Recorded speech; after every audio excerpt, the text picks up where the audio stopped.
Bienvenue sur le bulletin de situation de la ressource en eau sur le territoire de Poitou-Charentes en février 2022. Ce bulletin vous est présenté par l'Agence régionale de la biodiversité Nouvelle-Aquitaine. En février, les déficits sont généralisés sur le territoire et cela malgré des épisodes pluvieux intenses en milieu de mois. De ce fait, la recharge des nappes d'eau souterraines n'a pas pu se poursuivre et les niveaux sont en baisse.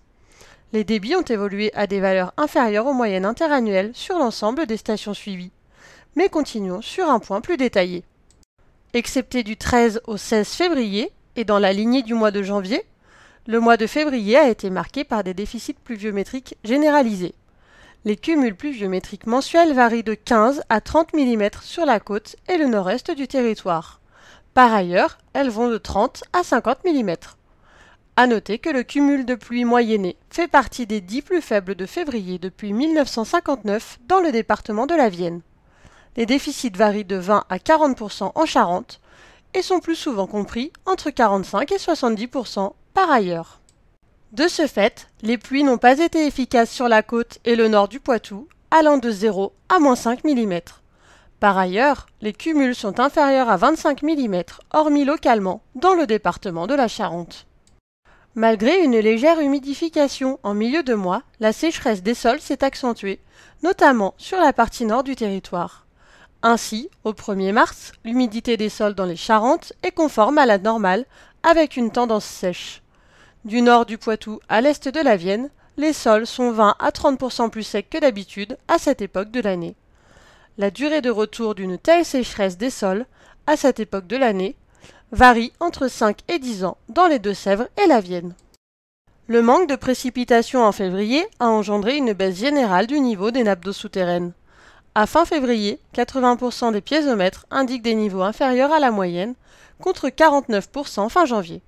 Cela concerne particulièrement les bassins de la Sèvre niortaise, de la Seudre, de la Charente ou encore du Clin.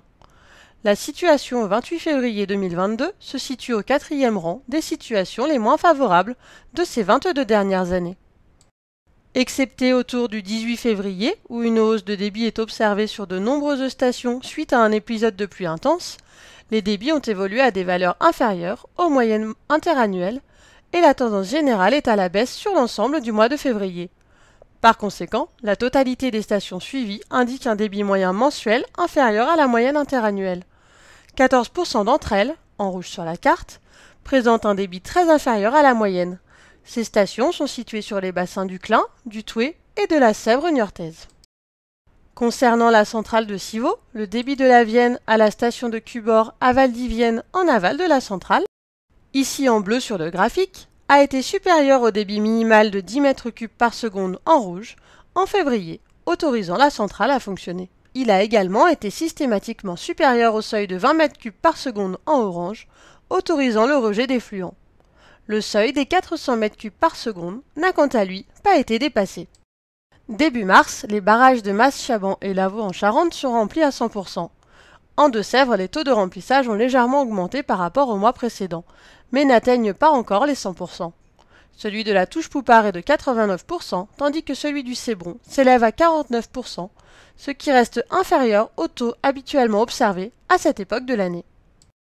Dans le prolongement du mois de janvier, des restrictions d'usage de l'eau se sont maintenues et de nouvelles ont été mises en œuvre. Fin février, plusieurs zones de gestion sont concernées par des restrictions.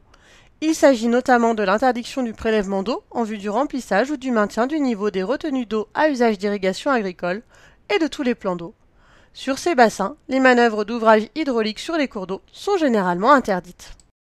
En conclusion, comme en janvier, la situation déficitaire de l'ensemble des ressources en eau semble s'installer dans cette année 2022.